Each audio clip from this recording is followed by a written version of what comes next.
Thus says the Lord God of Israel, this is what you need to say to Pharaoh. Let my people go so that they may hold a feast to me in the wilderness. And Pharaoh said, who is God?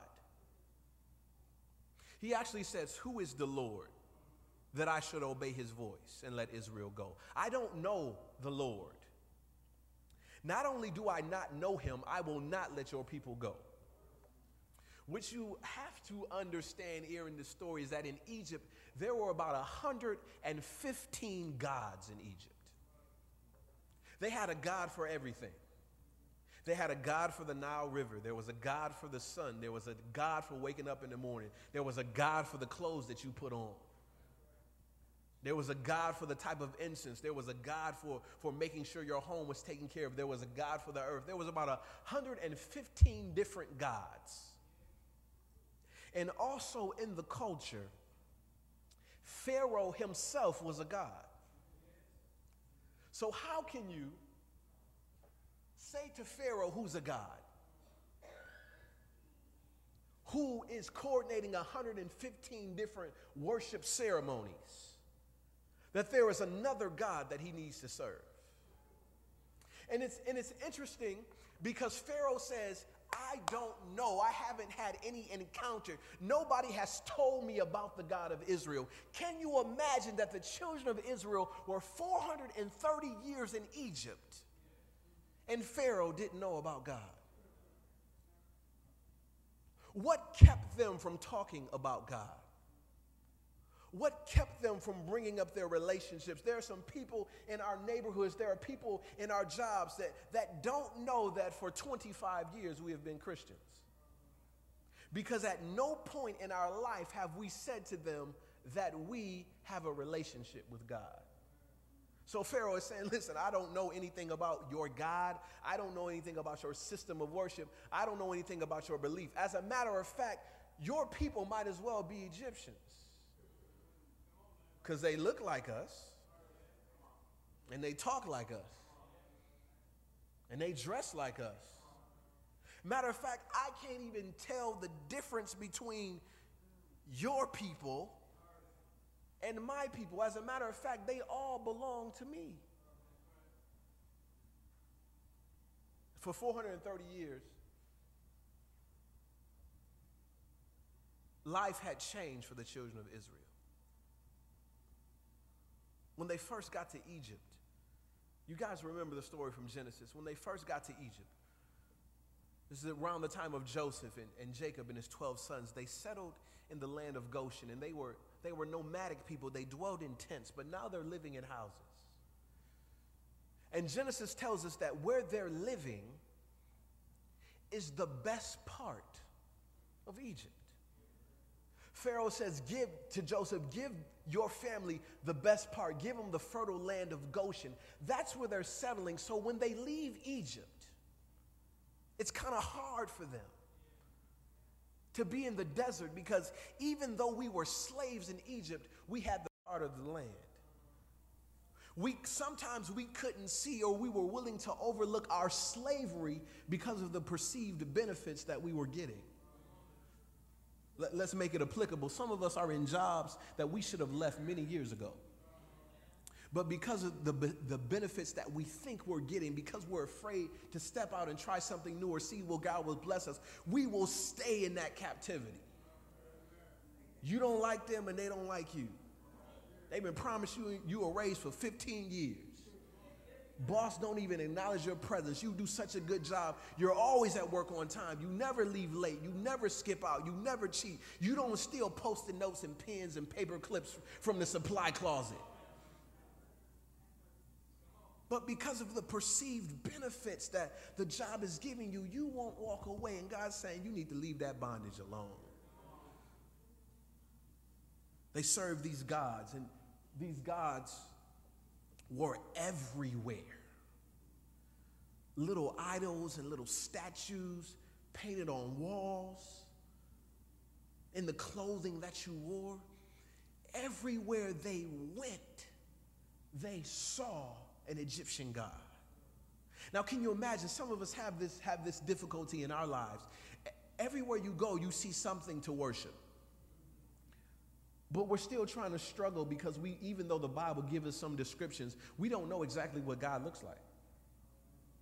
We have these different paintings of Jesus of different ethnicities, and Jesus with long blonde hair, and Jesus with dreadlocks, and Jesus with an afro, and all these types of pictures of Jesus because we're trying to get something for us to wrap our minds around. We don't know.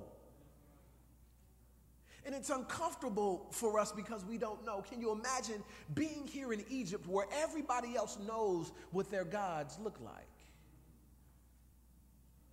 I serve the God of Israel. Well, what does he look like? I don't know. Where is he at? I don't know. How can you be sure? I don't know. And after a while, the Israelites are thinking, well, maybe, I can see these gods, and there are temples and there are worship services for them. Why don't I just transfer my worship to them? We'll talk about it in a few weeks when we get to the golden calf, why it was so easy for them to make that statue. So the plagues start. You guys remember the plagues. You remember them from Bible stories. God says to Moses, tell Pharaoh, let my people go. They say, no, I'm not. Pharaoh says, no, I'm not going to do that. So God says, listen, this is what I'm going to do. I'm going to come face to face. I'm going to challenge each one of your gods. The 10 plagues of Egypt were a direct confrontation to the gods of Egypt. The first one, what happened in the first plague? Come on, Bible students, what happens in the first plague? The water turns into blood. Go home and watch Prince of Egypt, all right? The water turned into blood. And there was a god of the Nile River. There is a two-headed god of the Nile River. And for the Egyptians, the Nile River was the source of life. If the Nile River did not bring the water down, they would not have the irrigation needed for their plants. They would not be able to trade. They looked at the Nile as one of the sources of life. And when it turns to blood, the source of life for them is now bringing forth death. The Bible says all the fish in the river died. Pharaoh says, I'm not going to let your people go here. And God sends another plague. What's the second one, Bible students? The frogs, okay? We're going to watch Prince of Egypt next week after service so we can have all these together. The second one is the plague of the frogs. And they worshipped in Egypt this goddess whose head looked like a frog.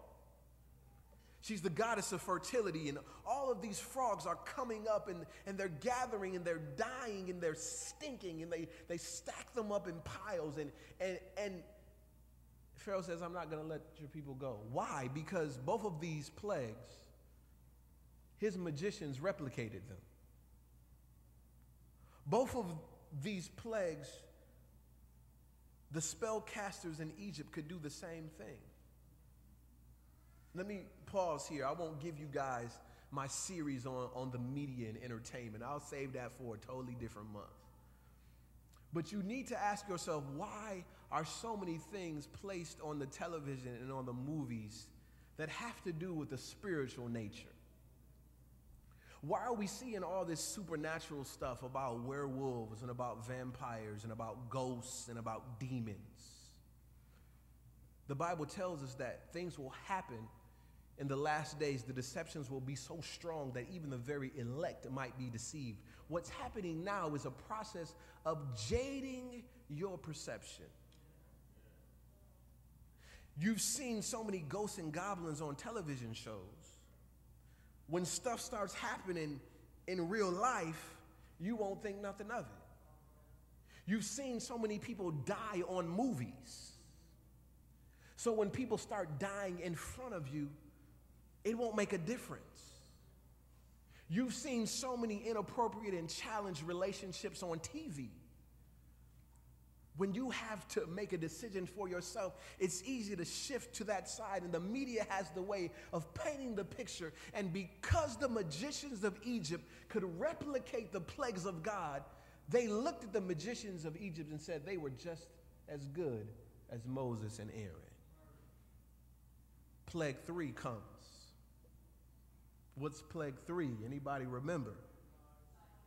Lice. God tells Moses, take your staff and beat the ground, and dust that comes up, lice will come. And the magicians tried, but they could not replicate it. And they said themselves, this is the finger of God. Pharaoh, you need to let the people go, and he does not. The Bible in various places says that God hardened the heart of Pharaoh, and that passage always bothered me until I heard a preacher explain it to me this way. You take an ice cube and you take a lump of clay or a lump of Play-Doh and you put them out in the hot sun. What will happen to the ice cube? It melts. What will happen to the lump of clay? It'll solidify, get hard. You've left out Play-Doh before your parents said, put the Play-Doh back in the little yellow container. If you don't, it'll dry out. Same sun. 2 different reactions.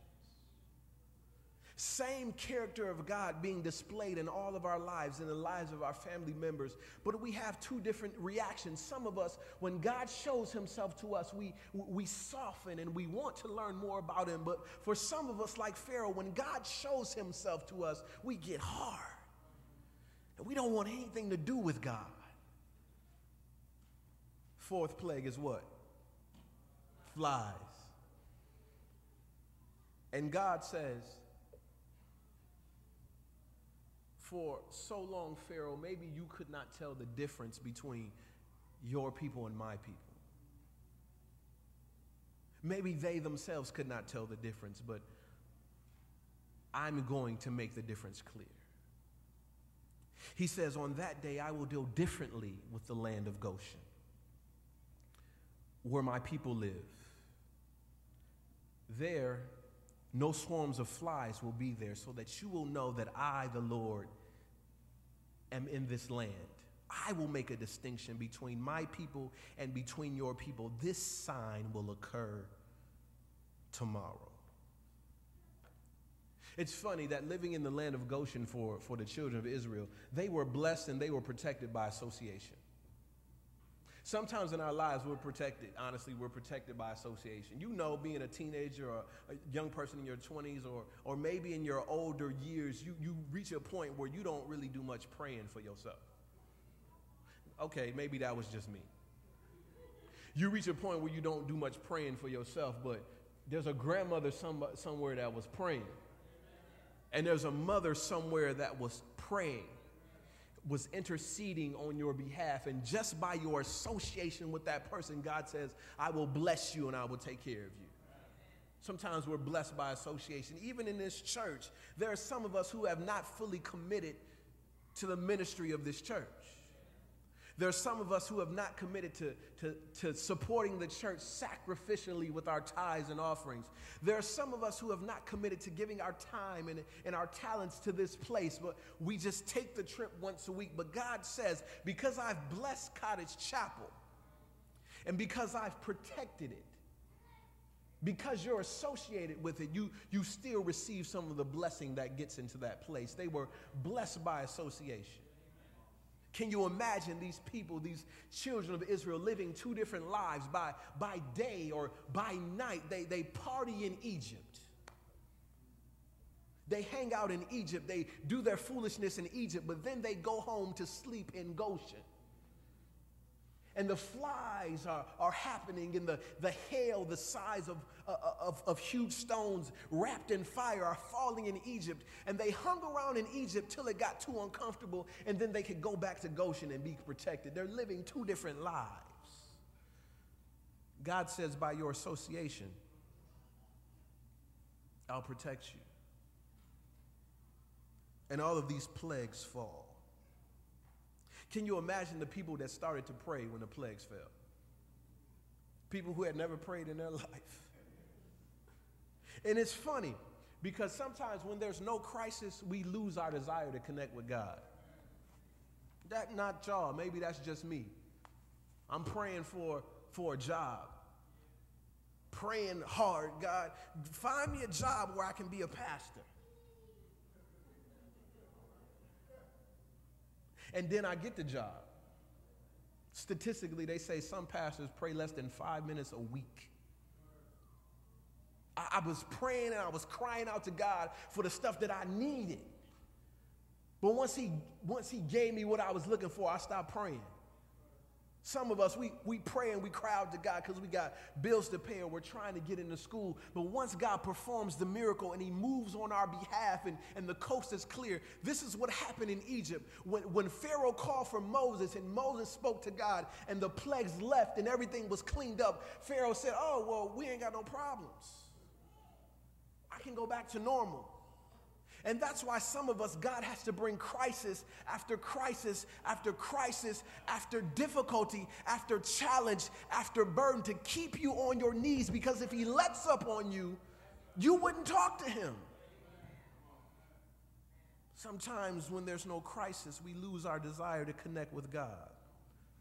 And sometimes crisis is the only way that God can remove some things from us. Some of you know this guy. His name is Aaron Ralston.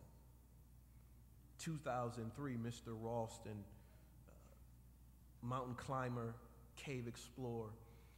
He was exploring a canyon in Utah. And he knew that he should have taken some people with him. As a matter of fact, that day he met 2 other people that he could have taken on the trip with him, but he goes on the trip by himself.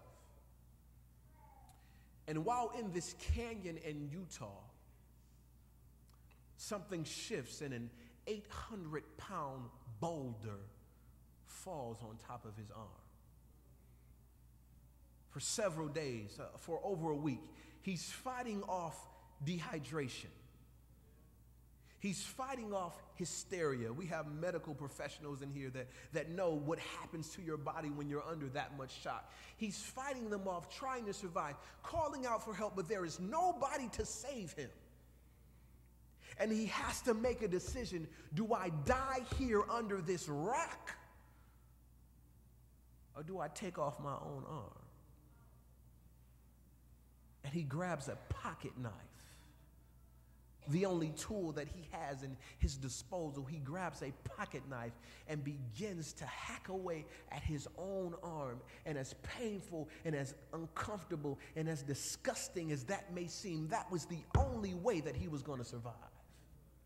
So God is saying to some of us, I need to put you in the most uncomfortable position necessary, because that's the only way I'm going to be able to detach some stuff from you. These children of Israel and these Egyptians too had so clung to the gods of Egypt. God is saying, I'm going to send the plagues, so maybe through the plagues you will detach from the gods, from anything that you worship, that you place in a higher position than me, and hold on to me. So one of the questions this morning is, what is God trying to detach you from? What is his name?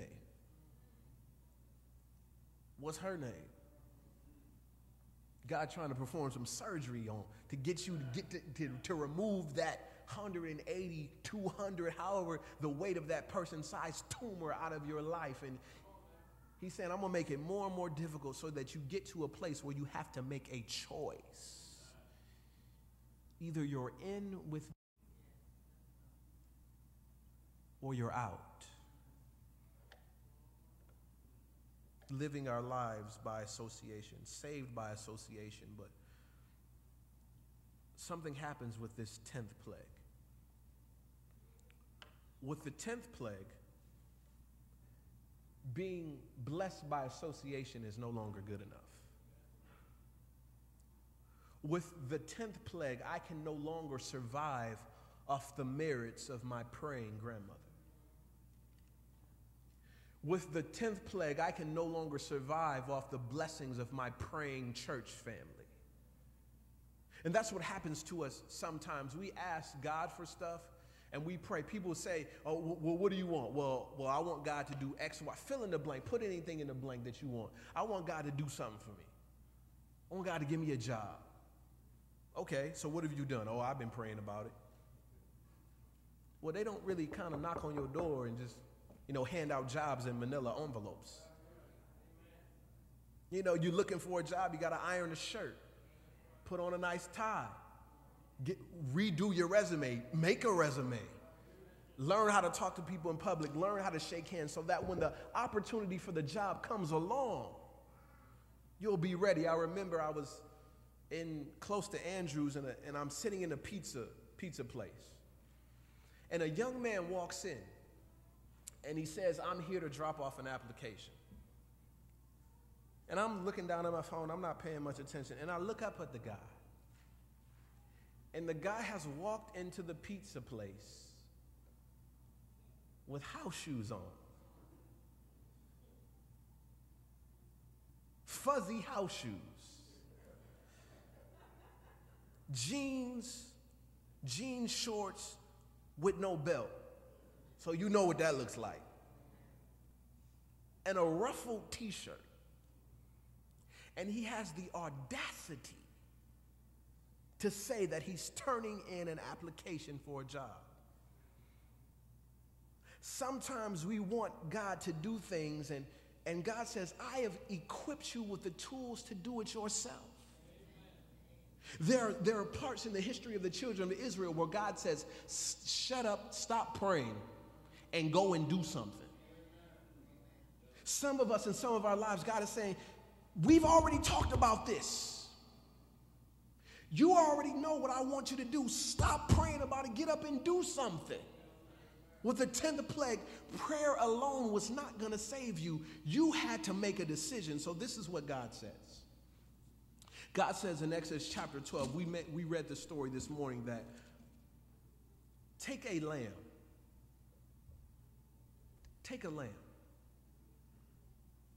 and slit the throat of the lamb. Catch the blood in a basin. And after you caught that blood in a basin, take some hyssop. And the lintel, or the top part of the door, paint the lintel with blood. And on the doorposts, or on the sides that would hold the door in place, paint the doorposts in blood, so that when the angel of death comes, he will see the blood on the lintel and see the blood on the doorpost and will pass over you. And I've always wondered, why the lintel and why the doorpost? Remember, when the children of Israel first got to Egypt, they were nomadic people. They lived in tents, but being around Egypt so long has made them want to desire to live in a house. Y'all know that feeling, because some of y'all watch HGTV. And while we were looking for a place to rent here in Bowling Green, I would try to turn it on HGTV, and my wife said, "Don't turn it on that, because that's just reminding me of stuff that we can't afford." Some of us, when we see other people have stuff, we get so enthralled and so caught up that we want to be like them, that we will sacrifice sometimes our sanity to be like them. So the children of Israel, now no longer living in tents, now they live in houses. Lesson in Egyptian construction. Some of you guys are construction workers. There are 5 parts in Egyptian theology that made up a person. The greatest part was your name. So if your name survived, there was a good chance that you would have a good afterlife.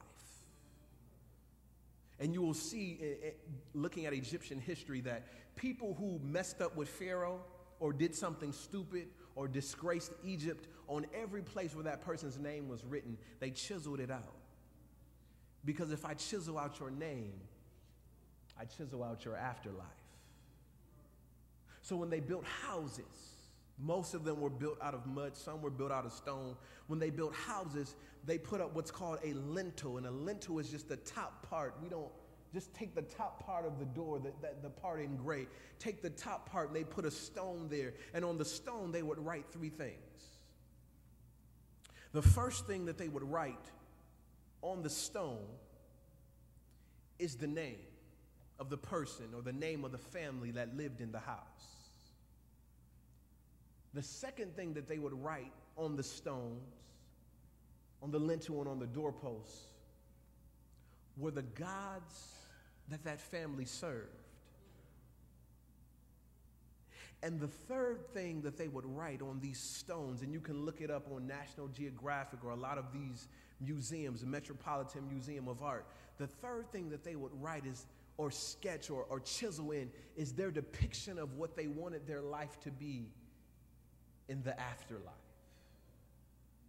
So that even if the house fell down, if the house burned down, if the house wasted away, as long as that stone was intact with their name and their gods and their version of the afterlife, they would be secure.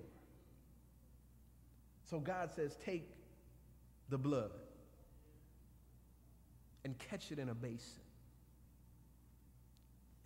and paint the lintel and the doorposts. First, paint your name, because your name doesn't mean anything. You can be a pharaoh in Egypt. You can be an elder in Israel. It does not matter. Your name means nothing. Your name will not be able to save you from the destroying angel.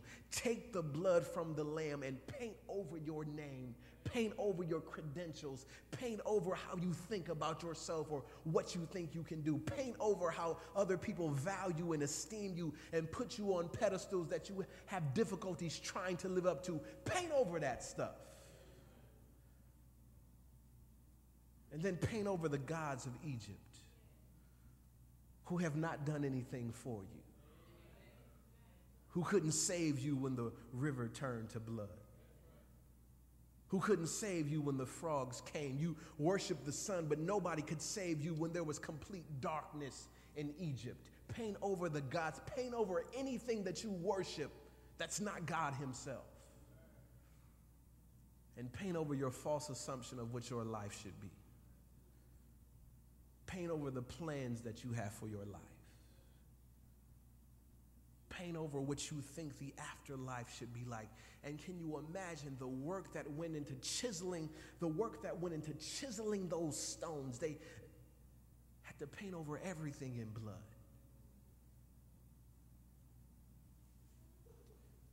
Because your name doesn't mean anything. And your gods don't mean anything. And your picture, with this series, we're looking at direction for our lives. The idea of how you want to live your life, that does not mean anything. There are some times, and a lot of us can tell stories about how we had a picture for our life and God shattered whatever that picture was. Do you honestly think that I wanted to be an Adventist pastor? Pastor, undergrad and grad degree in communication. I got big plans of being a professor somewhere or writing a book or being a consultant. You know, with consultants, you don't even have to take their advice. You just pay them big amounts of money to tell you their opinion. I got this vision of my life, a vision of living in one of those HGTV houses and having my family never want for anything and being able to go places and pull out gold cars and platinum cars and black cars and not having to worry about anything. That's the picture that I had for my life for a long period of time. And God says, if you accept me, you got to be willing to paint over that. Because the thing that I want to do in your life is so far beyond your imagination. Can you imagine what it was like for those people who stayed in Egypt and never got a chance to see the promised land? The promised land was so far beyond the things that they had imagined and the things that they had been taught about, but their minds had been so conditioned to life in Goshen and the pleasures of Egypt, they couldn't see where God was trying to take them. And at every stage of their journey, I want to go back to where I came from. 3 things, and let's get out of here. First one, to be covered under the blood, you have to accept the fact that your name and your afterlife and your gods mean nothing. You have to accept the fact that trying to live like an Egyptian, trying to live in a culture that does not accept you because you're a Christian, trying to stay with them and compete with them and hang out with them and gravitate your lifestyle together will not work if you're covered under the blood. It's just some stuff that won't work. Some relationships that you can salvage, and the purpose of salvaging that relationship is so that you can introduce that person to Jesus. Let me pause here and give you, we're going to do a series on dating and marriage soon, but let me pause and give you guys some dating tips. A lot of you ain't dating, some of you are, some of you thinking about it. But a lot of times when people are attracted to us, as a Christian, a lot of times when people are attracted to us, it's not so that we will date them. It's quiet, it's okay. A lot of times we think people are attracted to us, they're actually attracted to the favor that God has placed on our lives. So what happens is we hook up with people and we lose our connection with God and we just do whatever with this person. And once the favor of God is removed, then the person leaves. And we struggle. We're trying to figure out why this person going. They weren't attracted to you. They were attracted to what God was doing through you. And that was an opportunity to share Jesus with them. And you messed up the opportunity because you wanted to be with somebody. That's not this sermon. That's a different one. That's a different one. That's a different one. That's a different one. We got two more. Let's get out of here. The second one is to be covered under the blood. These were the instructions for God. Once you cover the lintel and the doorpost, stay in the house. Man, this catches a lot of us because we know what a covering is. We like to cover our children. We'll send our children to Sabbath school. We'll send our children to church. Send our children to the practice for the choir. Send our children to church members' house and vacation Bible school and all those stuff because we want to make sure our children are covered, but everything else for us is no holds barred. Almost anything goes. And some of us have difficulties growing up, especially as teenagers, because we know that our houses were covered under the blood of Jesus. And we know that there were things that our parents would not allow. So rather than fight that battle, we just left the covering. The instructions were simple. If the house is covered, stay in the house. If the house of God is covered, as dysfunctional as we are, all of us, your pastor is crazy. As dysfunctional as we are, if the house is covered, stay in the house. I heard a story about some people who were complaining that they were on an airplane ride and they were complaining about the amount of turbulence going on in the airplane. And every few minutes they were trying to get the attention of the flight attendant to complain about the job that the pilot was doing in navigating the plane through the turbulence. And the frustrated flight attendant says to the passenger who's upset at the turbulence and the way that the pilot is flying the plane, you have an option. You can either sit here on this plane or you could try to survive out there. You take your pick. And sometimes it's difficult, but the way that God will keep us in this place won't always be comfortable. Some of us don't do comfortable very well. We've done comfortable, and comfortable didn't get us anywhere. But God says if the house is covered, stay in the house. Third thing, if you refuse the covering, you're placing your family in jeopardy.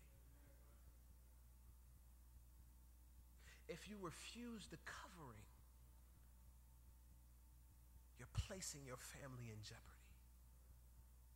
And I suggest to you that not every house in the land of Goshen where the children of Israel lived was covered. I also want to suggest to you that there were probably some homes in Egypt didn't really know why they were doing it. Didn't know the significance of doing it, but they saw how God had protected the Israelites in Goshen and saw how they put that blood in that basin and they did the same thing and covered their houses. And when the destroyer passed through Egypt, they were spared. And the Bible says a mixed multitude of Israelites and Egyptians leave Egypt. Can you imagine being in a house where an argument was taking place as we close? The night before the 10th plague comes. Can you imagine being in a marriage and you have an argument? Some of you have been there. Some of you are there on that ride to church. You get that argument and it gets hot, and you pull up to the parking lot and you say, well, fix your face because we're about to go in church. You have that argument, and let's be honest, maybe it's just me, but sometimes when you have arguments and disagreements in your house, you don't want to pray. You kind of suffer through family worship because the only thing on your mind is the fact that you argued. Anybody know what I'm talking about? So can you imagine a husband and wife and kids, and the husband and wife have argued? They've had a disagreement. They've had a misunderstanding. They've suffered through family worship. They've gone to bed and they're mad at each other, but something won't let the father sleep. And he gets up in the middle of the night and he takes the blood from the lamb and he covers the lintel and he covers the doorpost, that no matter how dysfunctional his family is, when the destruction comes, his family is covered.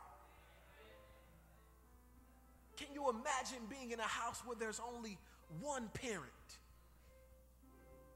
Maybe she left you or he left you, and you're suffering trying to raise these children on your own, and you wanted the family to come together, and you reached out and there was no response, and your heart is distraught because destruction is coming and you don't know what you're going to do. And the responsibility in Egypt was the man was supposed to make the sacrifice.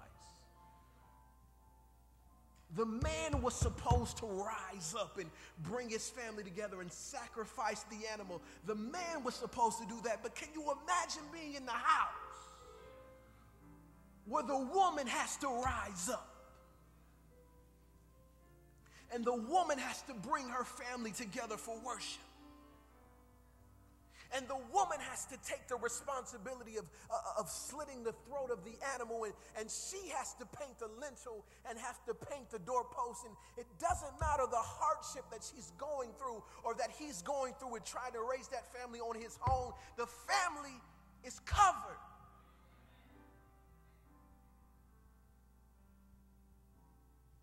Can you imagine